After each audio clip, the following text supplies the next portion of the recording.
Good morning, all of you, respected listeners, dear listeners. आज भारत की लोकतांत्रिक प्रणाली जो विश्व में धमक बनाती जा रही है और एक से एक ताकतवर दल बनकर उभर रहा है, संसद से लेकर विधानसभा तक अपनी पैठ बना रहा है, कई राज्य सरकारों का संचालन कर रहे हैं। भारत के बारे में कहा जाता था यूनिटी इन डाइवर्सिटी, विविधता वाला देश, अलग अलग जाति, भाषा, धर्म की प्रचुरता वाला देश, बहुलता वाला देश। और वही हाल हमारे राजनीति में भी हुआ।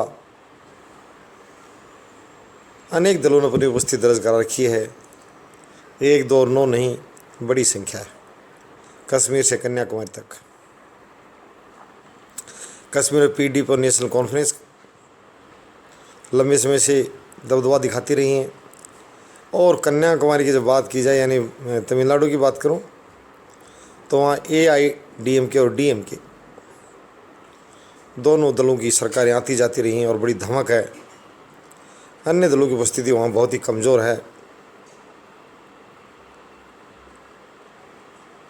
ये बात आगे बढ़ती रहेगी और जो नौजवान पीढ़ी है वो अपना हाथ आजमाए।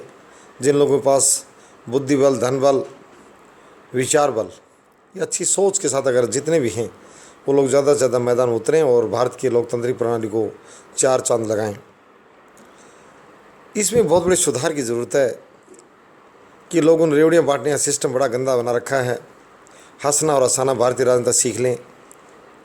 रोक कर वोट लेना और सत्ता में और लोगों को रुलाना, इस तरह की संस्कृति का परित्याग कर दें। मैं कहता हूँ वोट लेते टाइम जनता को सर कहने में उनको परहेज नहीं है, तो शासन करते टाइम भी सर कहें। आज मैं यही कहना चाहता हूँ। वोट लेते टाइम भाई और बहन कहते हैं, शासन करते टाइम भी उनको भाई और बहन कहें, समझें, माने। पंजाबी गायक गाना गाता है कि मेरी सरकार आएगी और DC SP मुझे सर जी कहेंगे।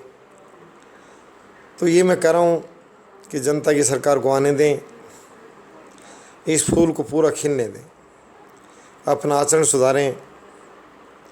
आज हरियाणा का ये नेता बता रहा था मीडिया को, मैंने 14 चुनाव लड़े, 8 विधानसभा के मैंने, 4 संसदीय चुनाव 4 बार और 2 मेरी धर्मपत्नी ने।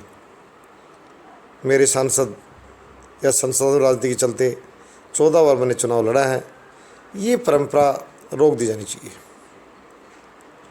बार बार हर संगठन में जो लोग अंदर एंट्री कर जाते हैं, घुस जाते हैं, वो भूल जाते हैं कि उनके लिए जो लोग लड़ रहे हैं, काम कर रहे हैं, उनको भी मौका दें।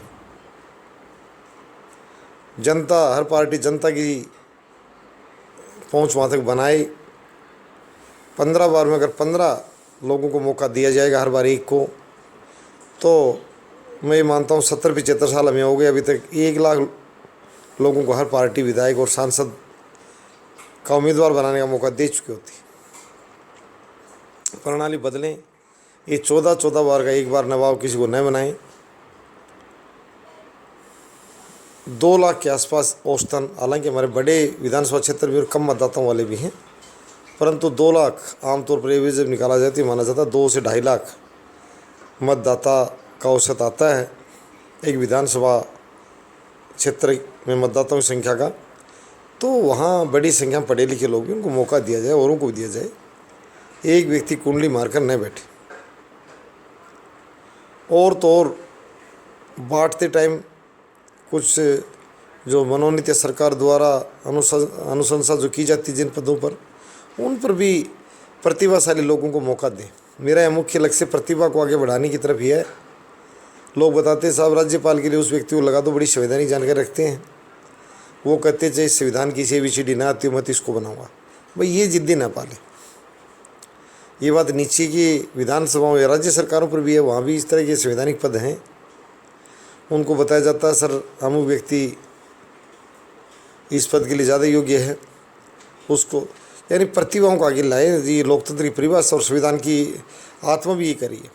प्रतिभाओं को जो अवसर दिया जाए, निजता को ज़्यादा हावी न होने दिया जाए। और एक ये सबसे बार बार जो रिपीटेशन और ओल्ड सिस्टम, मैं कहना चाहूँगा जो प्रशासनिक अधिकारियों को और नेताओं को को विशेष स्थिति में छूट दी जा सकती है, मैं ये नहीं कह रहा हूँ कोई विशेष अर्थ हो उसका हो, जो जनता भी समझ के और संगठन भी, वो अलग बात है। बाकी 60 साल से बड़े लोग जो हैं वो आराम की मुद्रा में और लोगों को मार्गदर्शक मंडल बोलते हैं, ये हर जगह औरों के लिए बताते हैं, अपने लिए नहीं बनाते उस मार्गदर्शक मंडल को। तो मैं इनसे विनम्र प्रार्थना करूँगा सारे साथियों से। कल एक पंजाब में 92 साल या 90 साल के आसपास का उम्मीदवार चुनाव हारा है, ये ठीक नहीं है। 90 साल के व्यक्ति को दिन में 3 बार डॉक्टर संभालते हैं, और वो अगर स्टेज पर खड़ा होकर इस तरह की बुढ़ापे में हरकत करे कि मैं आपकी सेवा करूँगा, बड़ा हास्यास्पद सा लगता है। विदेशी मीडिया सुनता भाई 90 साल का उम्मीदवार वहाँ बता रहा था 92 साल का 94 साल का कि मैं आपकी सेवा करूँगा, ये ठीक नहीं है। 3 बार चिकित्सक डॉक्टर भाई उसको संभालते हैं, तरह तरह की ट्रीटमेंट देते हैं ताकि उसका जीवन बना रहे। तो अच्छा, भगवान उनकी लंबी उम्र करे। पर 60 साल से बड़े और रीअपॉइंटमेंट की जो पॉलिसी ला रहे हैं, ये अफसरों चाटुकारिता विकसित करने के लिए, दोनों बदमाशी। और मैं साफ शब्दों में बता देना चाहता हूँ कि हम इस तरह किसी का भी समर्थन नहीं करेंगे। ये सभी असंवैधानिक प्रक्रियाएं हैं, और ये प्रतिभा के स्थान पर निजता को बढ़ाना चाहते, वो उचित नहीं है। राष्ट्रवाद भैया नारा लगाने से काम नहीं चलेगा, तो जेल में चोर भी लगाने लग जाएंगे। क्या उनको मुक्त कर दिया जाए अपराधियों को? ऐसा नहीं है। राष्ट्रवादी बनने के लिए आप अपनी विचारधारा, अपनी कार्यशैली में राष्ट्रवाद लेकर आएँ। एक तो आज मैं ये कहना चाहूँगा, इन नौकरशाहों को और जो जितनी भारत की कुर्सियाँ हैं, वो जनता को तो पाठ पढ़ाती नहीं अच्छाई का, कानून का, कि कानून क्या है क्या नहीं है। कानून कब टूट गया तो उनको डंडे के बल पर, जुर्माने के बल पर अनेक प्रकार से साधा जाता। परंतु मैं ये यहाँ की कुर्सियों को कहूँगा कि जिस ढंग से वोट लेते हैं, मेरा आज यही कहना है, वो लेते टाइम जैसे सर और मैडम जी जैसे जनता को कहते हैं, निर्वाचित होने के बाद में मैं आज ये सभी से कहना चाहता हूँ कि भाई आप इसमें अपना सुधार कर लें। इससे मुझे शिकायत है आपसे कि आप वोट लेने के टाइम आपका मुंह अलग प्रकार का है, और निर्वाचित होने के बाद में जो है ना, आप फ़ोन तक अटेंड ना करें। आपका जो अटेंडेंट बार बार घुमाते रहे, सर यहाँ नहीं है, बिजी है, मीटिंग में है, टॉयलेट में। ये नहीं भाई, मैं आपसे भाइयों सारों से अच्छा सुझाव दे रहा हूँ कि अपना ये जो बगीचा है भारत का लोकतंत्र का, ये और लोग पढ़ने आए। मैं और देशों को भी ये बार बार मैसेज भेज रहा हूँ कि आप इंडिया आइए, हम हमारे डेमोक्रेसी को, अमेरिका, स्विट्ज़रलैंड सबको बता रहे हैं कि भैया आपका कितना पुराना लोकतंत्र होगा, हमारा लोकतंत्र श्रेष्ठ हम सिद्ध करने जा रहे हैं, और श्रेष्ठता तभी होगी आप इन चीज़ों को आगे बढ़ाएँ। धन्यवाद।